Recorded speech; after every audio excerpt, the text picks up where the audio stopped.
নিষিদ্ধ হল জামাতে ইসলাম ও ছাত্র শিবিরের রাজনীতি। নির্বাহী আদেশে সন্ত্রাস বিরোধী আইনের 18 এর 1 ধারায় নিষিদ্ধ করা হয়েছে যুদ্ধাপরাধী এই দলটিকে।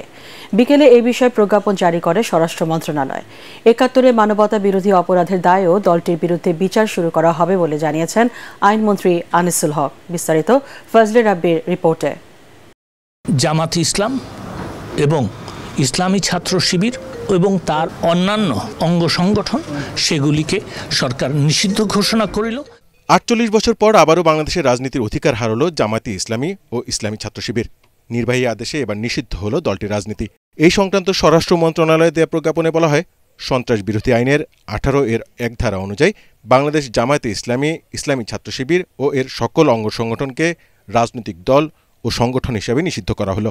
রাজনৈতিক দল হিসাবে জামাতে ইসলামী নিষিদ্ধের বিষয়টি আমলে নেওয়ার কথা উল্লেখ করা হয়েছে প্রজ্ঞাপনে।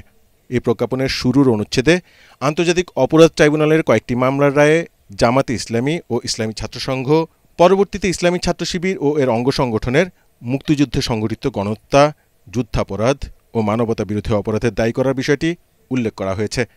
একই সাথে দলটির সাম্প্রতিক সহিংস কর্মকাণ্ড বিবেচনায় নিয়েই নিষিদ্ধ করা হলো তাদের রাজনীতি।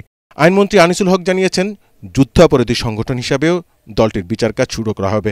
ইন্টারন্যাশনাল ক্রাইমস ট্রাইব্যুনাল অ্যাক্ট সেইখানেও আমরা সংশোধন করার ব্যবস্থা করেছি এবং এই ব্যান করার পরেও তাকে আপনার সাজা দেওয়া যাবে না এমনটি নয়, কিন্তু কথা হচ্ছে ব্যান যেহেতু হয়ে গেছে হয়তো ব্যান করার ব্যাপারটা সাজার মধ্যে আর আসবে না। রাজনীতি নিষিদ্ধের পর জামাতে ইসলামী কোনো বিশৃঙ্খলা করলে তাদের কঠোরভাবে মোকাবিলা করার কথা জানান সরকারের নীতি নির্ধারকরা।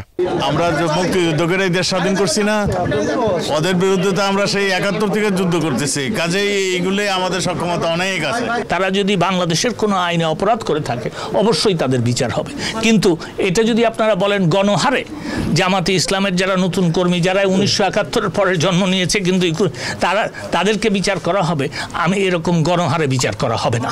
আমি গণপ্রজাতন্ত্রী বাংলাদেশের প্রতি। এর আগে স্বাধীনতার পর 1972 সালে সংবিধানের 38 অনুচ্ছেদ অনুযায়ী জামাত ও তার অঙ্গ সংগঠন ছাত্র সংঘের রাজনীতি নিষিদ্ধ করেছিল বঙ্গবন্ধু সরকার। কিন্তু বঙ্গবন্ধু হত্যার পর সংবিধানের ওই অনুচ্ছেদ বাতিল করে মুক্তিযুদ্ধে বিরোধিতাকারী দলকে বাংলাদেশের রাজনীতির অধিকার ফিরিয়ে দেয় জিয়াউর রহমান। এরপর 2009 সালে আওয়ামী লীগ রাষ্ট্র ক্ষমতায় এলে মানবতা বিরোধী অপরাধের দায়ে শাস্তি হয় দলটির শীর্ষ নেতাদের। ফজলে রাব্বি, এটিএন বাংলা, ঢাকা।